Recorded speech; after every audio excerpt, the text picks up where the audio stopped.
po ang napakasaklap at ang isang katulad ni Mr. Jason Sa, kasama na rin siyempre yung mga nagkukunwari na journalist na naandyan dito, na naandyan sa istasyon or peking istasyon, peking media, sabi nga ni Franz Castro, hindi naman daw talaga totoong media itong SMNI.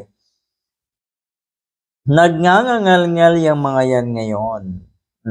Ano kayang susunod na isisigaw ng mga yan? Nakano ay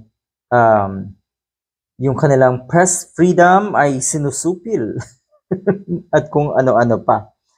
Ang nangyari kasi, ito yon, our SONA Media Accreditation for our SMNI technical people and logistics for our live coverage and streaming has been disapproved by the Office of the Speaker and the Office of the President. Hindi aprobado.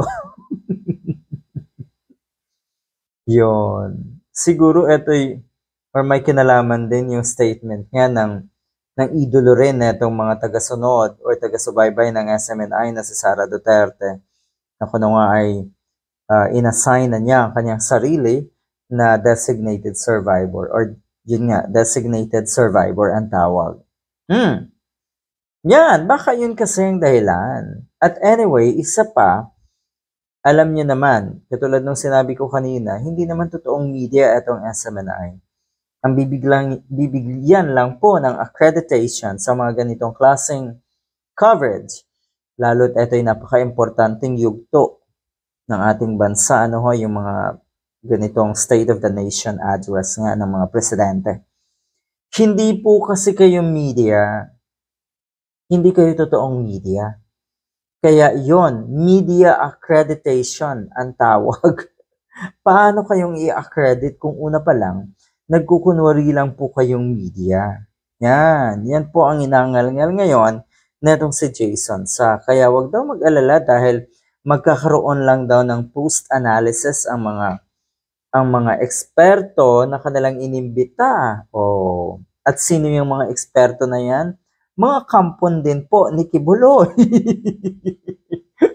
Diba? Sila lang. Dahil hindi ka naman pwedeng sumabak or sumalang dyan sa estasyon na yan kung ikaw ay hindi uto-uto o hindi sunod-sunuran sa isang Kibuloy. At siguro worst of all, lahat ng naandyan ay nakasangla ang kaluluwa sa kuno nga ay appointed son of God. Katulad ni Jason Sa, nakasangla na po ang kaluluwa niya dyan. So kaya ayun, nananatili sa estasyon na ito. Marami daw silang expert, mga resource persons na kukuhanin para sa kanilang post-analysis nga daw netong State of the Nation address.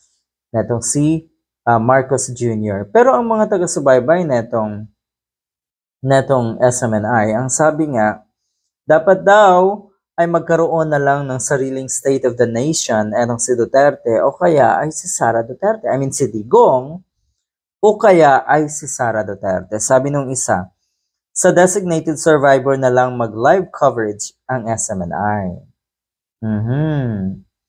Gusto nila na magkaroon din daw or sana ay si Digong na lang ang magkaroon ng State of the Nation o kaya etong si Sara Duterte. Ganyan na po kabaliw ang mga taga-suporta ng SMNI, mga taga-sunod ng ni Kibuloy, dahil sila po ay wala ng sariling pag-iisip, nabaluktot na ang kaisipan ni Kibuloy. Kaya ganyan na po ang kanilang mindset, ganyan na po ang kanilang paniniwala. Good luck!